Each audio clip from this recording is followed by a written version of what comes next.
Today we have a real stalwart. It's a privilege to host Shri Ashish Kumar Chauhan, the MD and CEO of the National Stock Exchange of India. It was the first public digital infrastructure of India. It was the first fintech of India, say 1992, where India was. And what happened at NSE was truly path breaking. When NSE started in 1990s, it took probably like 12, 14 years to get to the first 1 crore registered users. Now you have more than 24 crores users.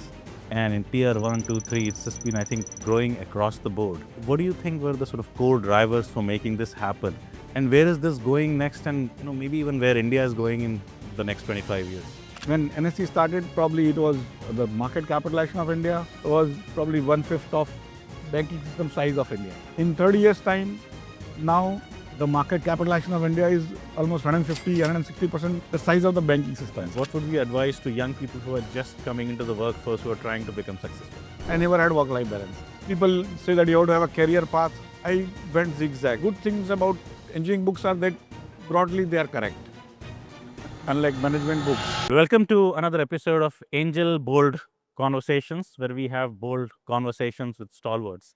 And today we have a real stalwart. It's a privilege to host Shri Ashish Kumar Chauhan, the MD and CEO of the National Stock Exchange of India, and to be having this conversation right here in this beautiful hall in NSE. He's a technocrat from IIT Bombay and IIM Calcutta and was part of the founding team at NSE. He is credited with setting up first screen-based trading in India, mobile trading, mutual fund distributions to exchanges, markets for SME shares, satellite telecom, the Nifty index, derivatives trading, and many other modern developments in the Indian stock markets. We are deeply honored to have you, sir, today at ABC Angel Board Conversations. Again, thank you so much for being here. You've literally helped create this ecosystem and many financial institutions. Now, a lot of this was created from scratch. There was no blueprint around. How did you manage this and give us a sense of some of the backstories, which, a lot of us may not have heard behind it? Like what kind of war rooms, what kind of backstories are there? When we were just talking just in the lounge and you said, look, you're going from crisis to crisis, there's a lot happening. Give us a sense of what's happening behind the scenes. This was the first uh, public digital infrastructure of India. This was the first fintech of India and many things. So I recall in my own bank where I joined the job after IIM, there were hardly anyone using the computer. My bank was the largest financial institution of India those days, so called IDBI. It had bought 1,000 computers, PCs, and it was like very large, Modi Olivetti. And it used to have this white plastic cover, and nobody actually even took it out literally, right? But everyone will go down to the ground floor and start shouting against computerization that will take our jobs, right? So in that context, the government of India, after Rashad Mehta scam, decided that you will have a new exchange which will not be owned by stockbrokers, but it will be owned by institutions. It will give a fair treatment to brokers and, of course, investors and companies, all three different sort of stakeholders. But they also said it will be computerized. And there are committees set up and all. But naturally, to write a word saying computerized doesn't mean you've gone through all the implications of that. And that's how, when IDBI was told to lead that project, they created a team of 5 people. Most of them had worked in setting up SEBI before. Yeah. SEBI was also created by IDBI. And so they had come back to NSE and to IDBI, and then they were put on this project later on. At some point in time, one of them realized that this high-tech project is a pipe dream and it will not work. So the bank was in search of a person who cannot say no. So that was me. And I was like just 1 year into the job. And somehow, when I was a mechanical engineer who had not worked in IT before, and then we started working on how it will look like. We had consultants helping us frame it. And we realized that we can't have computerized exchange, which is nationwide, because we don't have a good telecom system. And there was another exchange set up before us called Over-the-Counter Exchange of India. That was led by ICICI Bank. Those days it was called ICICI, not bank. And so, and it had not done so well. So we were also trying to learn why it didn't do so well and things like that. And so we said if it has to be nationwide, it has to have ability to connect on real time. And if it has to connect on real time, then you need to have telephone lines which connect, and those 64 kilobits per second. Today, All of you are used to doing GBPS That's right. on your mobiles, right? Those days, the computers themselves had very little memory, and the 64 kilobits per second line between Worli, where the NSE office was, and to Nariman Point, where most brokers in the fort area would cost you 4 lakh per annum, which was very large those days. Yes. 4 lakh, Inflation it is very large. 4 crores of today, right? And so it was very costly to do this, but some of them could afford. We did that and we started with the wholesale debt market, which is where the Ashish Mehta scam was. And then later on, within few months, my boss decided to go with equities. And then on November 394, we started with equities, which was a Diwali day. But in between, we had planned for a satellite telecom network, which will cover the entire country. Didn't even know how much it will cost. We were not given the normal frequency bandwidth, which is used by normal commercial people. And so we had to get it developed, and they were sure that this is not going to work. So they were putting us into a corner and things like that. So we have gone through so many different ways and so many naysayers. Actually, there was very little opposition because nobody knew what's happening and everyone was sure this is not going to work. When you do it in that context that nothing is going to work, if something works, it becomes a miracle, right? That is where the difference between, say, 1992, 93 and today is that today Indian population expect technology to work, things to happen. But this was like the first public experiment on a large scale connecting the entire country. And then once it became successful, then the banks became automated because then they could connect and also ATM started coming up and many more other things happened. But I had to literally learn IT from hardware to laying cables to doing multiplexing, to do satellite telecom design or wireless telecom designs myself by reading books. Oh, wow. And good things about engineering books are that broadly they are correct, unlike management books, right? So that is the lesson which I learned, that when you are reading them sincerely and actually do what is written there and understand, most probably what you do will actually work. When NSE started in 1990s, it took probably like 12, 14 years to get to the first 1 crore registered users. Now you have more than 24 crores users. And in tier 1, 2, 3, it's just been, I think, growing across the board. Now, what do you think were the sort of core drivers for making this happen? And where is this going next? And maybe even where India is going in the next 25 years? In a stock exchange to be successful, it requires, of course, very large number of investors, number of companies, the regulatory structure. And what we provide is basically on one side regulatory structure, but other side ability to transaction processing framework and all. Give you a perspective that first it was saying the pricing is the issue. That people who talk on the floor, they shout at each other and somehow they define the price which is not even available to you. Because you buy at 100 on the floor, you go to your office and say, I bought 102, nobody will be wiser. Then your broker tells the sub-broker in Chandigarh that is, he has bought at 105, nobody will be aware. Then that sub-broker will tell the customer that he has bought 110, nobody is wiser, right? So that pricing issue was taken care of by having an automated screen-based trading, and that also became nationwide. So you could be in Chandigarh, you could be in Arunachal Pradesh, you could be in Jorhat, Dibrugarh, Salem, wherever, and still you could get the same trade. And if you are in front of the screen, so the entire country became one floor, right? And that was one piece of the puzzle because people thought the pricing issue is large, the transparency comes, fairness comes. But then as soon as we started, we realized that that is not the only issue. We had an issue of settlements, that we had physical share certificates. We had to open 4 different clearing houses: Chennai, Calcutta, Mumbai, and Delhi. And every week, we used to do weekly settlements. And every week, we had to fly in. Just driving in. Fly in the physical share. That's right. Worth thousands of crores from, and it could have been burnt, it could have been stolen and all. And I recall one incident where we had a clearinghouse next to BSE actually. Yeah. Because physical shares, why would people bring to Worli? That's right. So we had smartly kept it at Mumbai Chetna. If you have seen Chetna restaurant at Kala Ghoda, just next to that, we had a clearing house. It had a mezzanine floor and a vault which we had created. And one day, somebody complained, probably the competition. The mezzanine floor was supposed to be irregular, so BMC came without notice and broke it.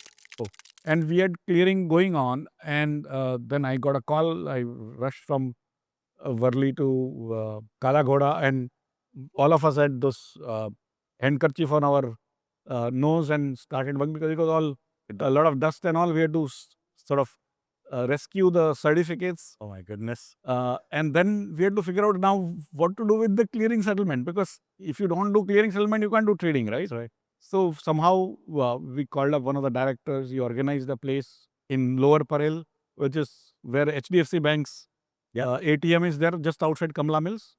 So that was a place. They had a small ATM related building there. It was like probably few hundred square feet. That became our temporary clearing house. Wow. For probably a year or so. And things like that. And so at some point we started getting fake certificates. One time we got like 40 crore of fake certificates. 40 crore of those days, like very large, right? And so we went after the broker who was introducing. He was himself introducing.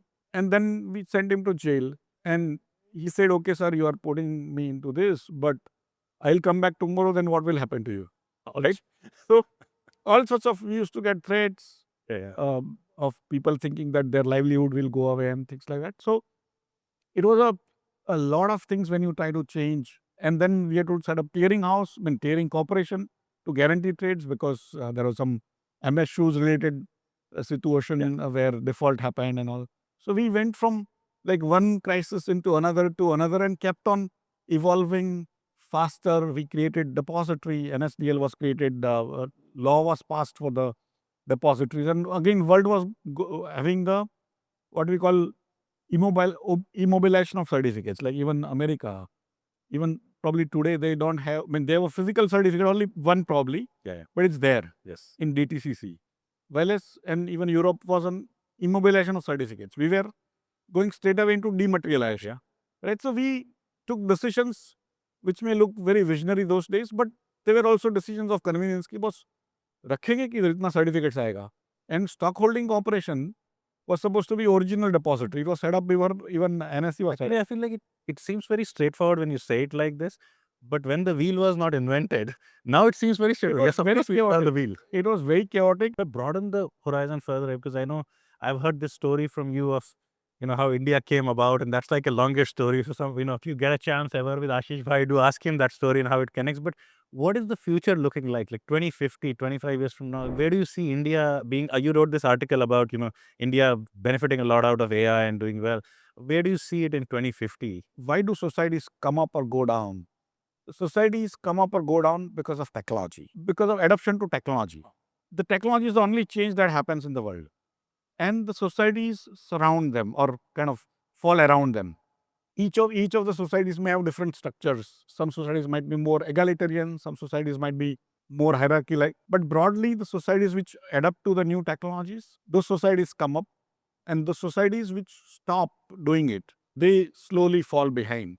And that's where basically, if you look at it in that perspective, which society can adapt to newer technology is the societies which are younger in age. The societies which become older, those societies have most people who don't want to learn newer things, because when they are so comfortable in their cozy areas that they don't want to learn newer things. So if you look at that young population, technology oriented population, in next 30, 50 years, where are they going to be? And if you look at, say, Japan, the Japan is old. Average age is 48. Right? If you come to China, 39, 40. Right? And they're going to become actually old much faster. Yes. The policy of one child will also hurt. And then you come to India, which is going to be younger for next 50 years. But you have more countries next to you, Pakistan and Bangladesh, who are also similarly young, but they are not technology oriented. Because Bangladesh, why is that so?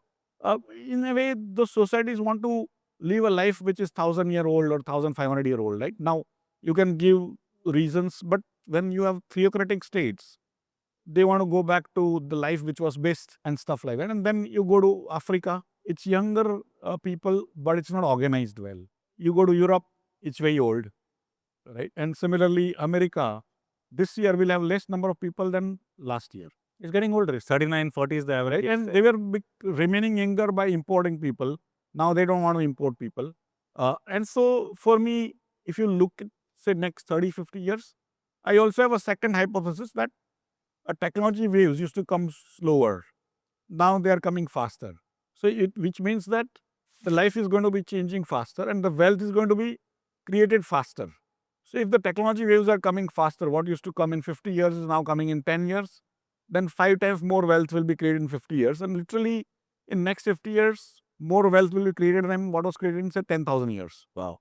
And if that is so, then which group or which group of people, which country will create more wealth that is young, technology oriented and stuff like that? That's where basically India currently looks to be very good, and it has proved over last 30 years. This is where, I mean, 30 years back, if you had asked me, naturally I was not aware of this theory of mine.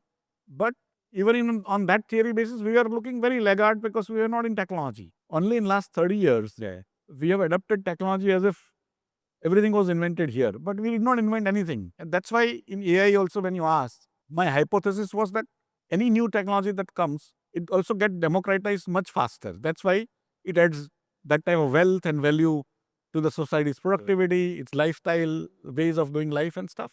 Over last 3 years, it was made out to be a game where America wanted to win desperately. And they said that we are going to capture now 90% of the value. 10% will, the productivity which is coming out extra will be available to the other countries, but 90% will control because we have the computing power, we have the chips getting created, and we have the models which we are alone having. And so we have now created this great magic which will improve the productivity in such a way that humans don't need to work, which in a way may be true, largely not true. But effectively, there'll be a lot of productivity gains. And India clearly was not in the race. The race was between America and China. And 2, 3 weeks back, sort of news started coming that Chinese models had become pretty good, and there many of them are open source, open weight, and available to anyone to sort of do things. And I started experimenting, and I realized that the cost of outcome is going down literally 10%, 20% a week. Absolutely. Right? It's almost like a mobile phone cost. Every week it goes down in a warehouse, Yes. and I had to mark that down at some point. And similarly, so for me, now in last 3, 4 weeks, what has happened is it's becoming very clear that 5, 6% of the overall productivity gains will be in the Infrastructure. compute and the models. Yeah. The rest, 93, 94% will be with the people who get it useful. And that's where, again, the Indian kind of way of doing things. And that's where I think India, with its young population, technology orientation, quick adoption. AI is like all the rage now. How do you see it impacting capital markets? Maybe let's say in the next 5 to 10 years, because now you're saying cycles are faster, so I can't talk about 25 years. Again, if you conceptualize, see, I don't invest. I'm not allowed to invest in stocks, right? Because of my job. But I teach. Again, I tell a very interesting story, or a favorite story of mine is that in Akbar's time, he was the greatest king of his time, and the richest person on earth.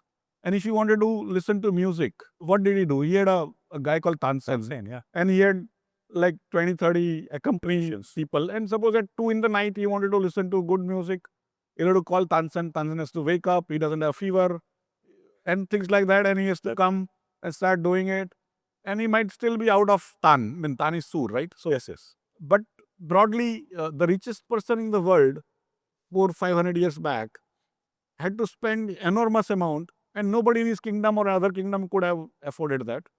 Now today, the poorest person in India on his mobile has many Tansens living and dead both, wanting to listen anytime. He can do it zero cost, right? Yeah. So that richness which Akbar had, already poorest person in India is also sort of enjoying, and many such things which you can see are happening. And that's where AI being a tool, you can create newer business models, newer ways of doing things.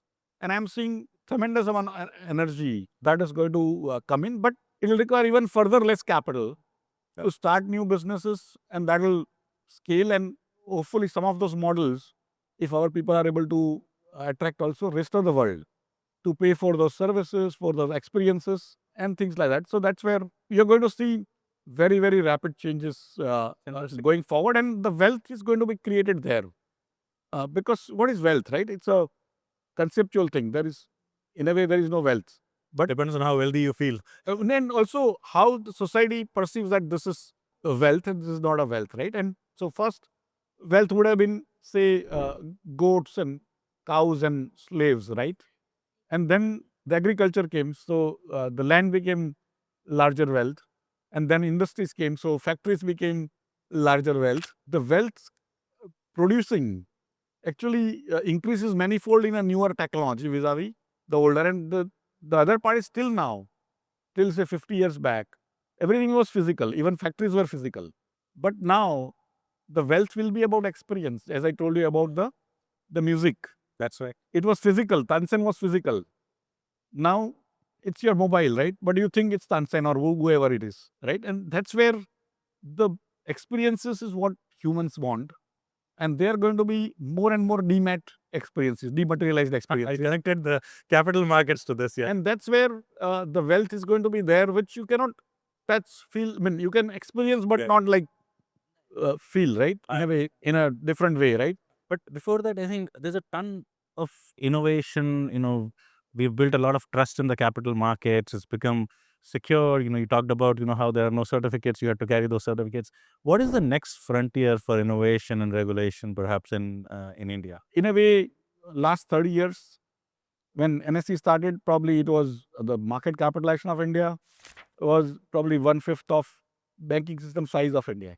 In 30 years' time, now the market capitalization of India is almost 150, 160% the size of the banking system. So people have started trusting the market framework more. And so in a way, you can say last 30 years you've done a good job as regulator, SEBI, as parliament, as courts, as stock markets. This market has come where 20-25% of all households in India are investing whatever little sort of hard-earned money they have into the stocks. Is a what I call a brilliant place to begin next 30, 40, 50 years. If So you see this continue to go for next 30, 40. for me, if India grows in next 50 years, which I have no doubt about, Yeah. it will grow on the back of NSE. No, that's awesome. I want to live as much as I can to see it. I want to go into, talking of life, just want to go into personal advice and learnings. Now, you've talked about going from crisis to crisis. You've talked about being very steady, stable in hard times. You must have made lots of difficult decisions. Perhaps some decisions went bad as well. Do you have a mental framework that you use? So when you're making a decision, you say, hey, this is how one should think about it. If I have two options in front of me, what do I do?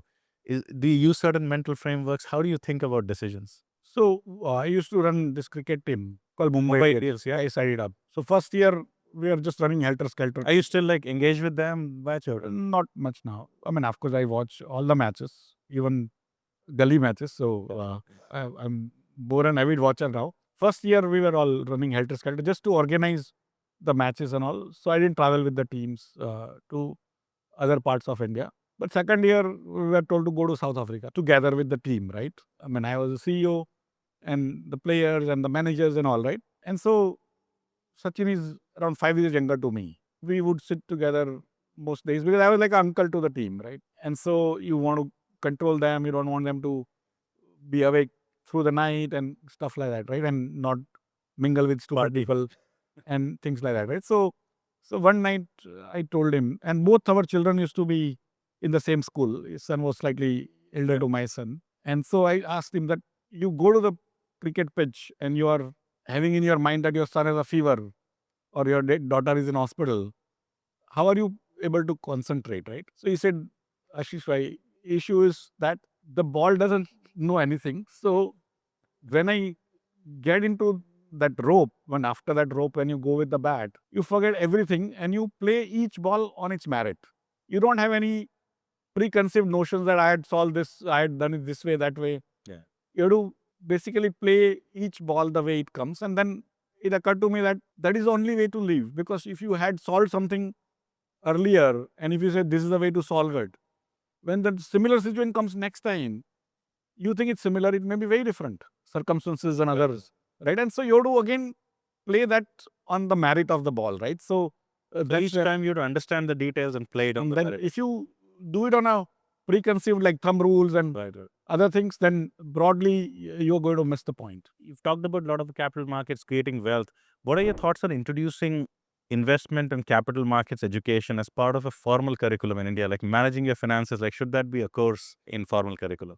Absolutely. In fact, I always believe that we teach students a lot: physics, geography, maths, literally things which in a way don't affect them everyday life, but we don't teach them life skills. Yeah. How to behave, how to pack your bag, how to just have a good bath, right? We don't teach them. And having a concept of a budget, every household, and how to spend, where to take loans from in case you need to take, where to invest, how to invest, we don't teach them. And that is, I think, in a way, a lacuna in our system. And we are working with NCRT, with various universities. Last year, I launched with Government of Karnataka in government-owned universities one sort of voluntary course on financial markets and things like that. So I think all of us have a duty, but not to teach them how to speculate. For me, That's right. that's basically you're taking them on wrong path because you want to do it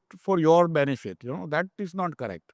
You need to teach them how to budget, how to plan, once you have money, how to use it and things like that, right? And then savings and investments, and then all the other nitty-gritties of financial markets comes, right? In the modern world, what would you recommend to people? What would you advise to young people who are just coming into the workforce, who are trying to become successful? Sometimes when you're young, you make up your mind that life should be like this, but life is ever changing, right? So idea is, if you have a lifelong learning ability, if you can train your mind to add value every day to yourself in something, some knowledge, some ways of life, if you can continue to have curiosity and not have preconceived notion, whatever comes your way, people say you have to have work-life balance.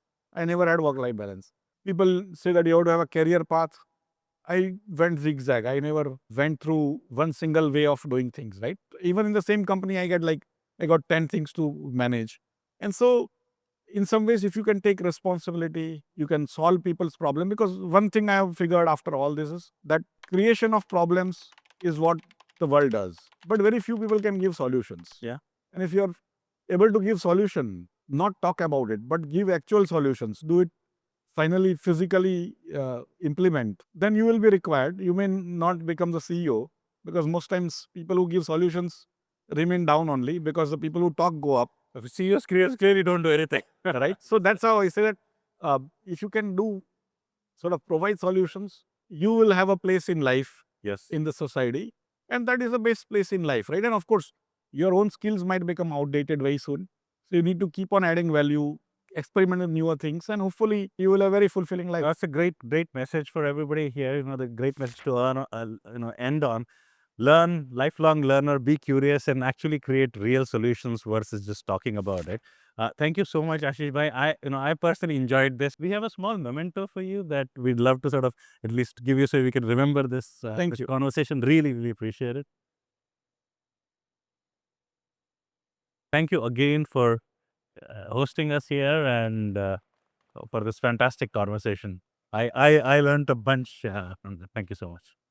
Investments in securities market are subject to market risks. Read all the related documents carefully before investing.